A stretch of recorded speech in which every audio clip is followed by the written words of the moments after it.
que le descuente los intereses y los bancos le contestan, especialmente la caja de crédito agraria o la caja de banco agrario, que eso no es posible porque las normas no lo permiten.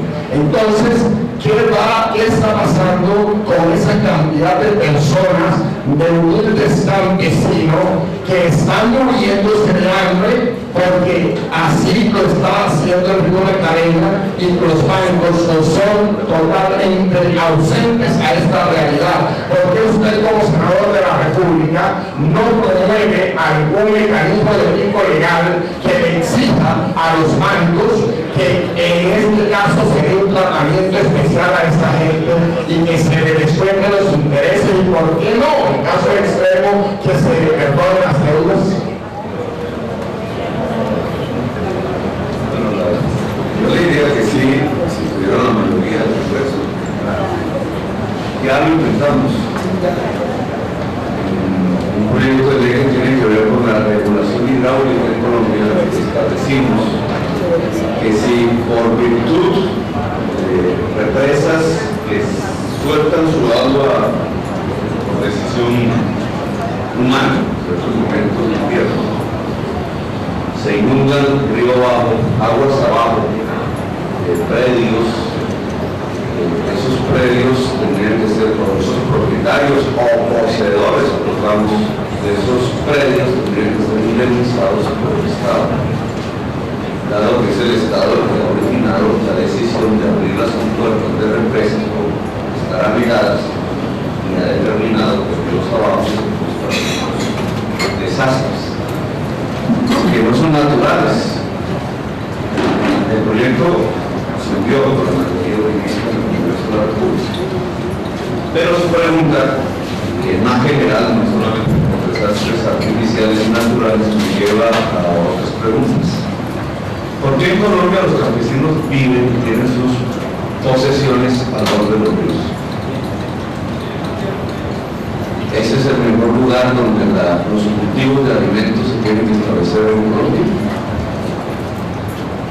¿Por qué razón las poblaciones más pobres del sector agrario colombiano terminan al borde de los ríos o al borde de las sierras? Incluso ya no al borde de las sierras, casi que al borde de los ríos, o si nos vamos al mundo andino, a los páramos, o si nos vamos a la orilla, al borde de la selva, tumbando la selva. Lo que tenemos es una expulsión del campesinado hacia la frontera, hacia donde ya no es tan posible producir selvas, páramos o bordes navegables de ríos, ciénagas.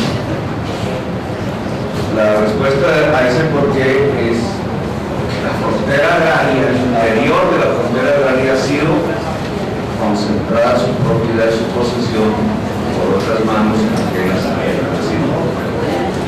De ahí que un proyecto de regulación hidráulica, un proyecto de crédito agrario que debería estar articulado en nuestra propuesta, que usted puede encontrar en la página de internet, por lo de sistema de abastecimiento alimentario,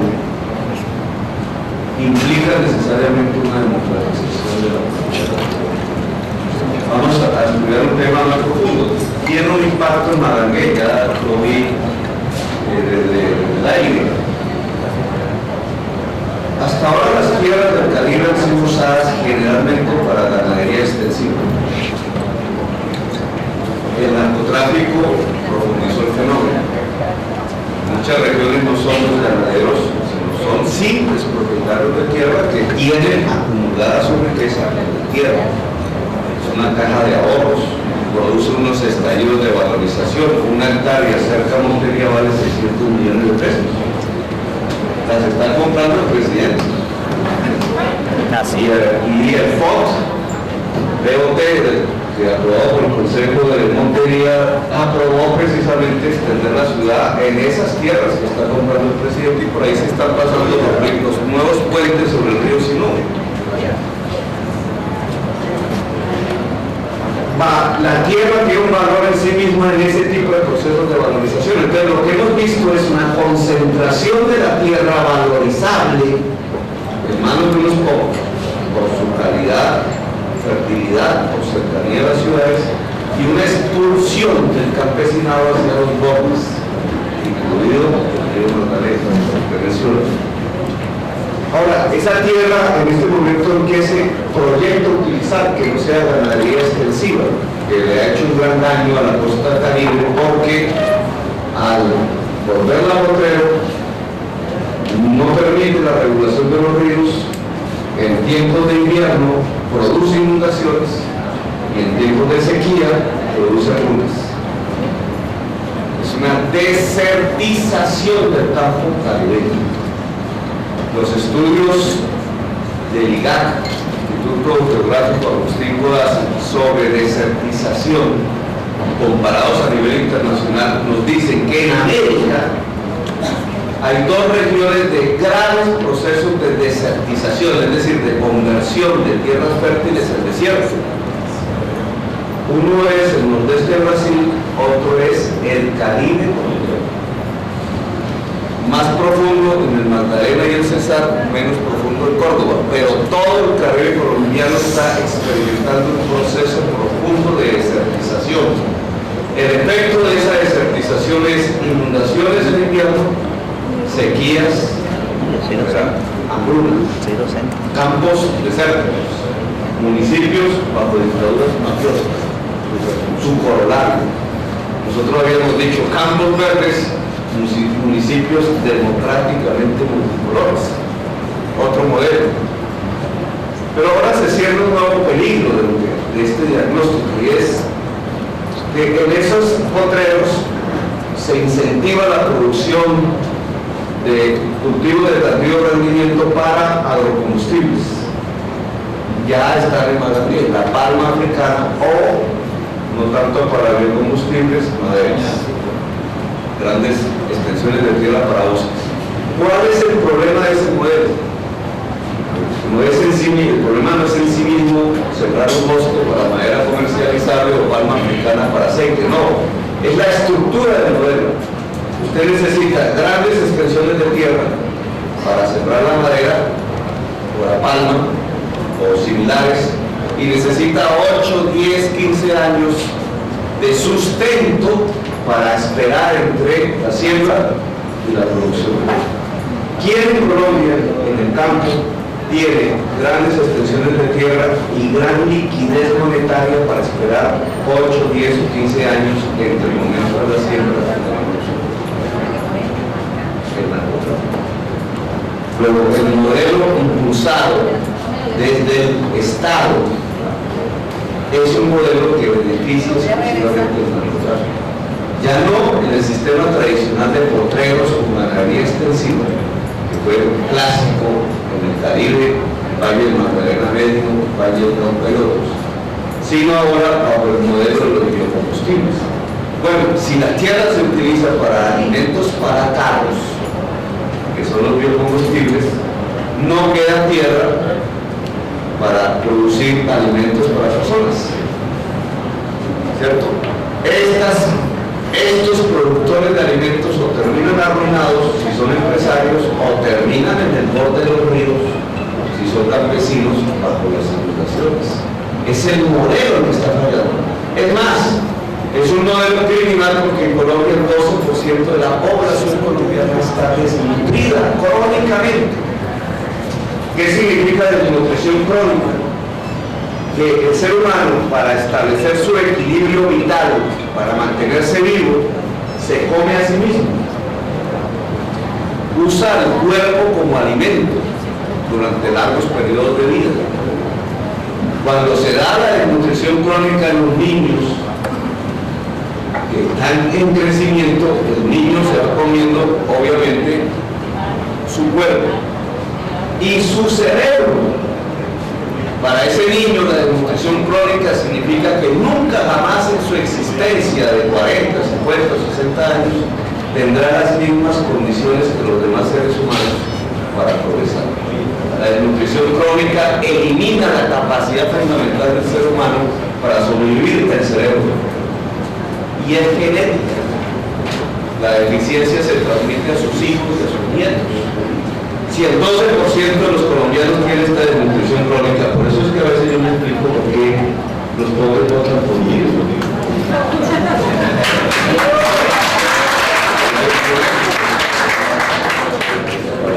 Si tenemos un problema tan grave, un gobierno serio, y le respondo su pregunta, lo primero que tendría que hacer es evitar el hambre. Evitar el hambre significa muchas cosas, pero entre varias significa priorizar la producción de alimentos. Los alimentos se tienen que abaratar. Para abaratar los alimentos, que significa que entonces los desnutridos puedan, con sus escasos ingresos, comprarlos. Abaratar los alimentos significa que las mejores tierras del país tienen que ser reservadas para la producción alimenticia para el país. Las mejores. Lo que significa que nuestros productores de alimentos, empresarios del arroz, ganaderos intensivos, es decir, propiamente ganaderos, campesinos de hortalizas, del maíz, etcétera, deberían tener las mejores tierras de Colombia. Esa es una reestructuración racional del uso de la tierra. Luego, ¿qué haríamos con los campesinos que viven al borde del río Magdalena y otros bordes de tierras inundables? Como gobierno del pueblo, llevarlos a las zonas de más alta calidad de la tierra para que produzcan los alimentos suficientes y baratos que permitan eliminar a cero el hambre. Es decir, la política no sería simplemente cómo les ayudamos mientras pasan las inundaciones, sino es que deberían estar en tierras que no son inundables. Eso es un poco las cosas.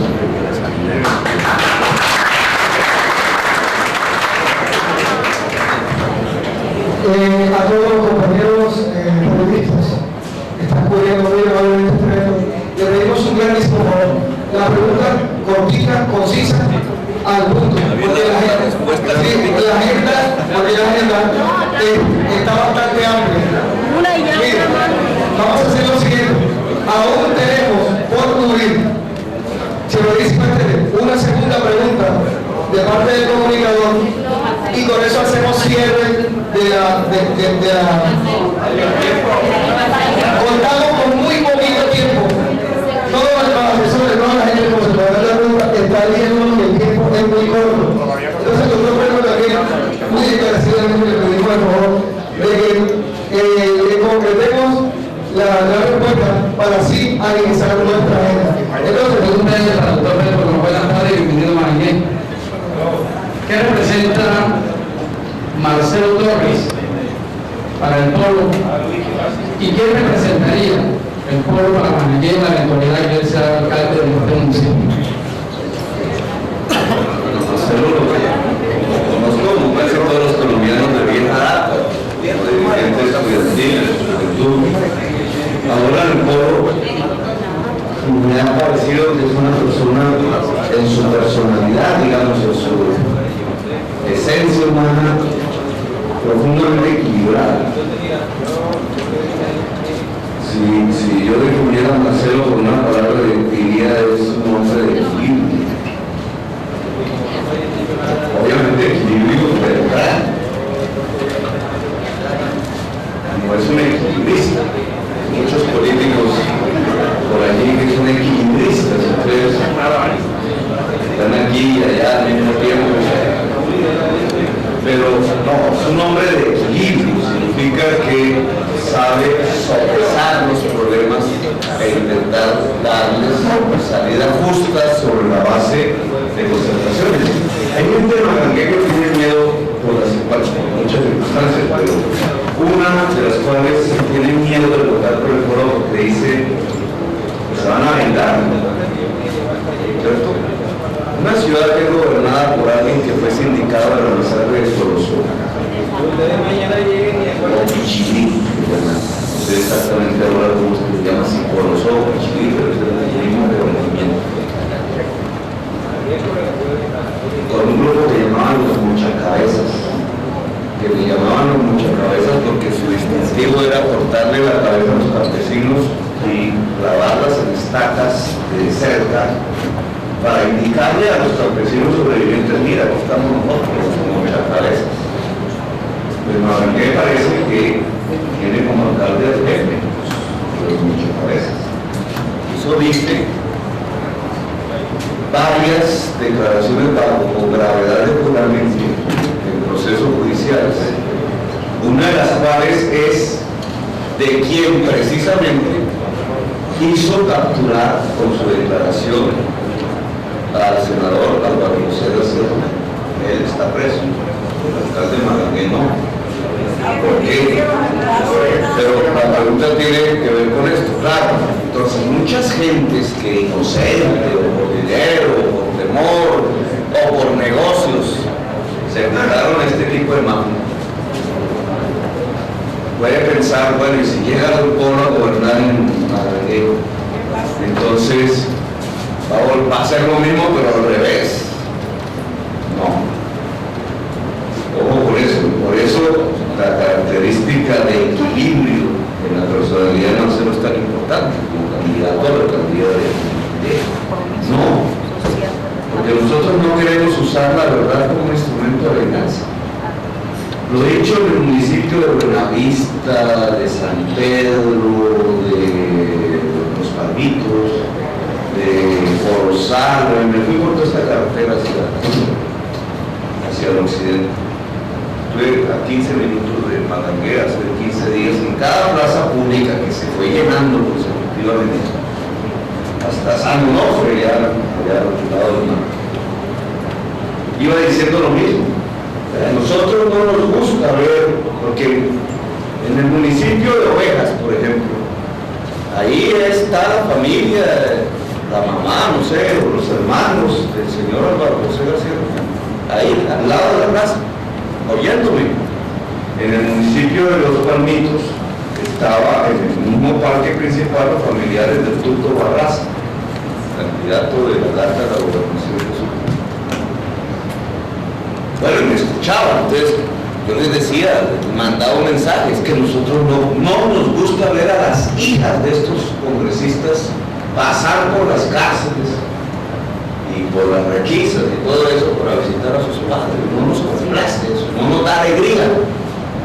No nos da alegría a esos niños que se sintieron orgullosos de ver a su papá con corbata ya por televisión en el Congreso, un poco barrigón, eso sí, echando discursos y llamados senador y las pleitesías que sus amigas y sus amigos de sus colegios le rendían por el hecho de ser el hijo o la hija del senador. Y hoy encontrarlos haciendo cola para visitarlos con su comidita como presos que son como los demás presos. No nos gusta, no nos da alegría. A mí no me da alegría, por ejemplo, que el que denuncié en mi primer debate sobre el paramilitarismo en el norte de Santander hoy haya sido capturado. El señor Ramiro Suárez Corso, alcalde de Cúcuta, hoy, 5 años después de mi debate. No me da alegría que la gata esté presa, pero a veces pienso en sus hijas. Porque ahora esta que era la reina y que había con tanto folclore coronado y sobre la cual le atribuía principios mágicos, ahora tiene que visitar a su mamá, no digo la cárcel porque el ministro del Interior la protege. Pero eso nos da alegría, no nos da alegría. El pueblo es un movimiento que está proponiendo la reconciliación, una R, aquí hay que reconstruir, reparar, hay que reconciliar. Pero la reconciliación, y aquí ya no es el nombre de equilibrio, sino el equilibrista, la reconciliación no pasa porque las víctimas tengan que arrodillarse ante el victimario y rendirle pleitesía. Esa no es la reconciliación, eso es la cuna de una nueva violencia en donde la víctima se volverá victimario después. La reconciliación no pasa por escenarios donde la víctima observa que su victimario sigue y mantiene el poder político en la región. Yo le decía al Gordo García, a los familiares del Gordo García ya en Ovejas, díganle al Gordo que algún día se sentará en la plaza de Ovejas a tomarse una cerveza de viejo y quizás nadie lo agreda. Pueda tranquilamente tomarse su cerveza en tiene que lograr el perdón de las víctimas que él produjo, y ese perdón de las víctimas que él produjo solo empezará a conseguirlo cuando él mismo unilateralmente abandone el poder, deje el poder. No intente perpetuarse en allí, porque lo que está incentivando es el odio de la víctima, y por tanto una situación donde no es posible la reconciliación. Pues eso mismo que decirle a la gata.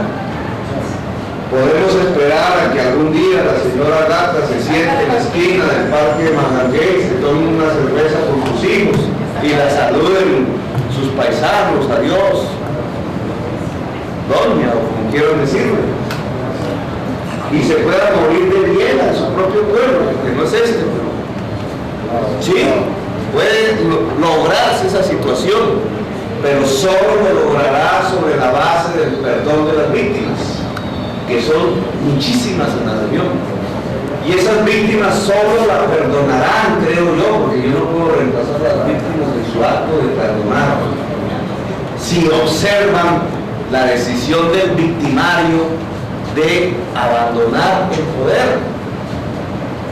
Por tanto, hay que decirle a la gata: oiga señora, deje el poder, haga ese primer acto de voluntad de reconciliación.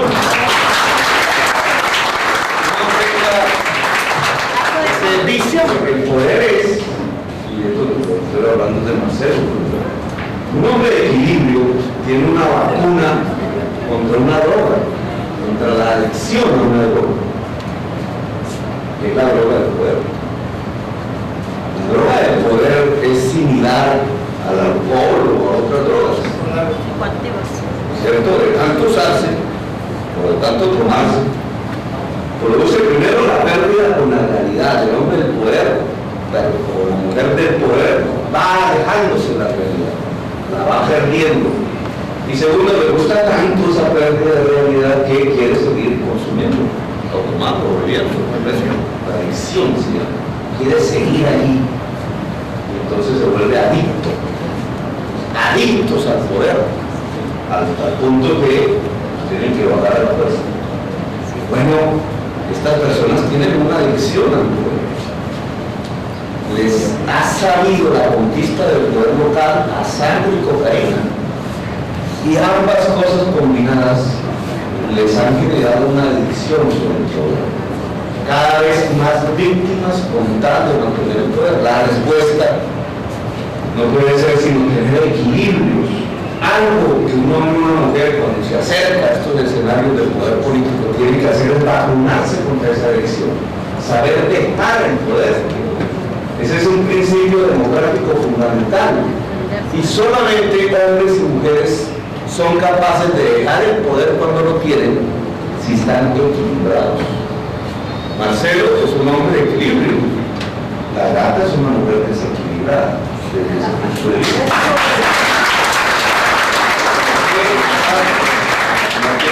No estoy diciendo otra cosa psicológica, estoy diciendo desequilibrada porque se ha vuelto adicta al poder. Marcelo sería un hombre equilibrado porque no se va a dejar volver un hombre adicto al poder. Ahora, Marcelo que propone, yo estoy hablando ahora por ejemplo, usted me preguntó sobre cómo el polo es un proceso de reconciliación. Pero nosotros sí queremos que estas personas que lucharon cabezas, hicieron tantas cosas espantosas, puedan vivir tranquilas. Incluso tienen su dinero suficiente para poder vivir no solamente tranquilas, sino muy bien.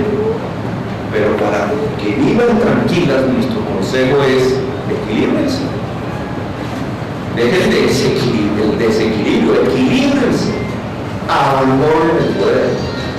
El mensaje para la gata es reconciliación, sí, pero deje el poder en Mangangué, en el departamento de Bolívar, y estoy seguro que algún día, como buena abuela, podrá ver tranquilamente crecer, desarrollar y prosperar a sus nietos. Marcelo puede garantizar ese proceso de reconciliación en el municipio de Mangangué. ¡Viva la mujer venezolana!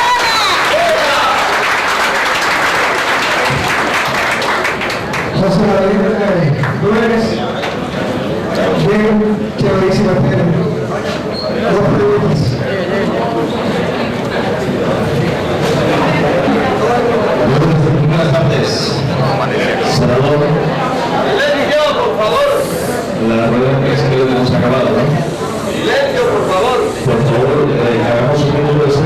silencio y cuando más no te en silencio, más rápido acabamos. Senador, buenas tardes. Marcelo Toro, buenas tardes. A las personas llegadas del departamento, representantes políticos, muy buenas tardes. Mi nombre es José Ruénes, de la División de Chivicima Estéreo. Preguntas concretas.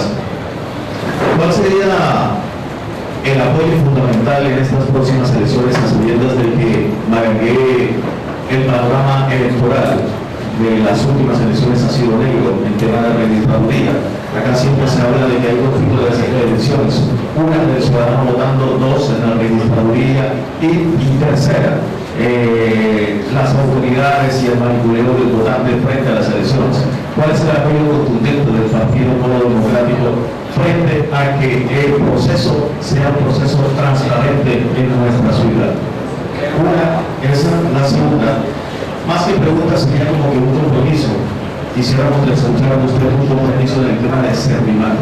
Servimat en estos momentos está a punto de entrar a la parte de un operador especializado por parte del Ministerio, entre la entidad territorial y el Ministerio.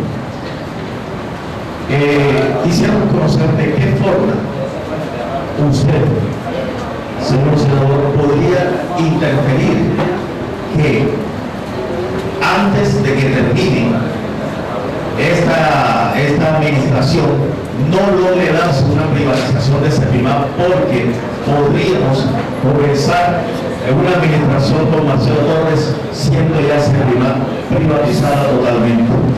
La única forma que se puede esperar aquí en Marangué de que no se privatice Servimat es allá arriba, es sobre el ministerio y seguramente con el apoyo de ustedes, los senadores, en este caso de usted, señor Pedro.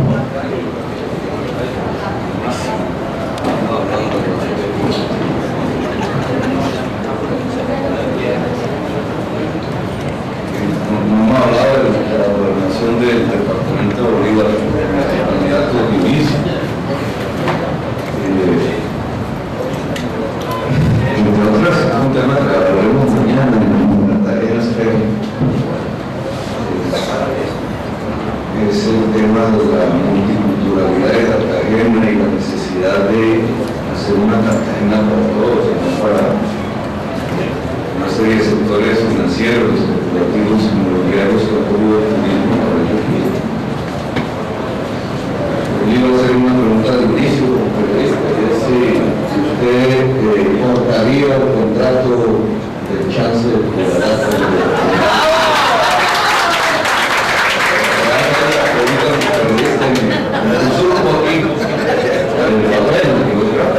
si votamos por él, usted como candidato a la gobernación de Bolívar suspendería, creo que hay una prórroga automática en el 2008, o sea, en el periodo de gobernación que viene, a partir de las elecciones de octubre. Usted como gobernador del departamento de Bolívar mantendría contrato de chance a la lata del departamento de Bolívar. Buenas tardes para todos y todas.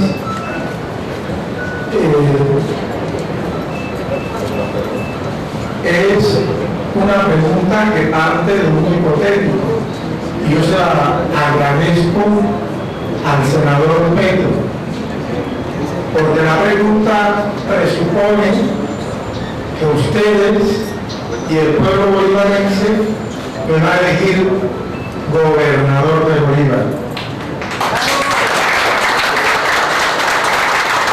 Y créanme que como gobernador de Bolívar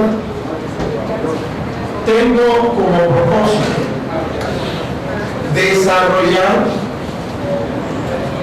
una lucha frontal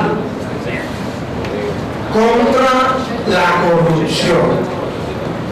Lo que plantea el senador Pedro es un tema de corrupción.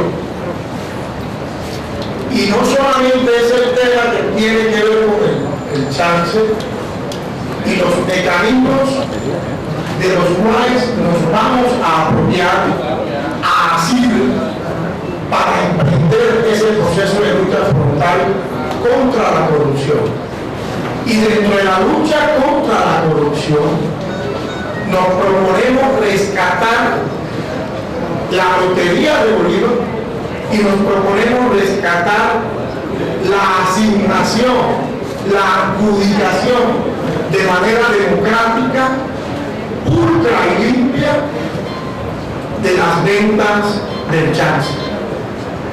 El mecanismo puntual, y créanme que así lo vamos a asumir, el mecanismo puntual de la contratación que en este momento se ha celebrado y se viene desarrollando, nosotros desde la gobernación de Bolívar la vamos a revisar y todos los vicios, todos los defectos que nosotros identifiquemos y que nos permitan dar al traste con esa adjudicación, lo vamos a hacer.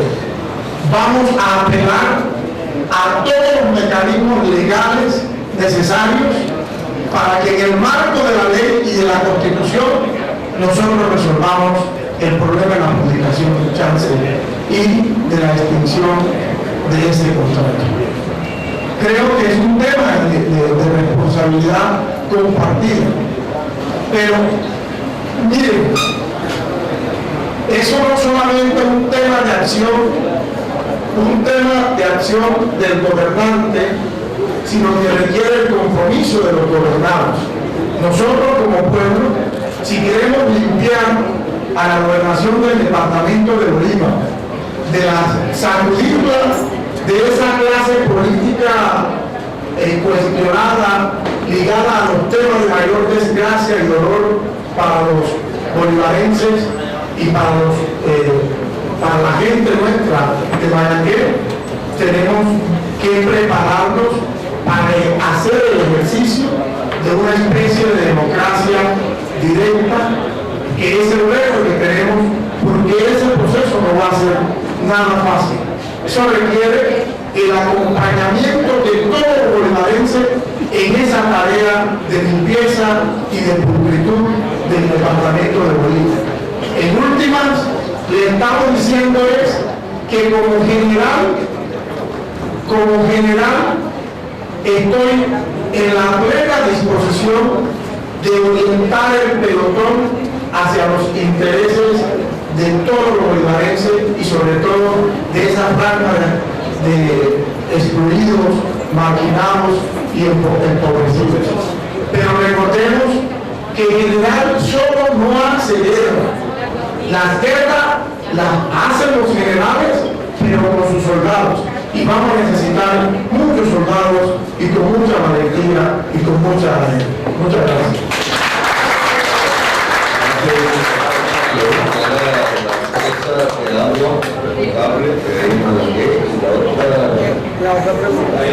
El compromiso de la rectoría para la transparencia de los acaba de ser cambiado.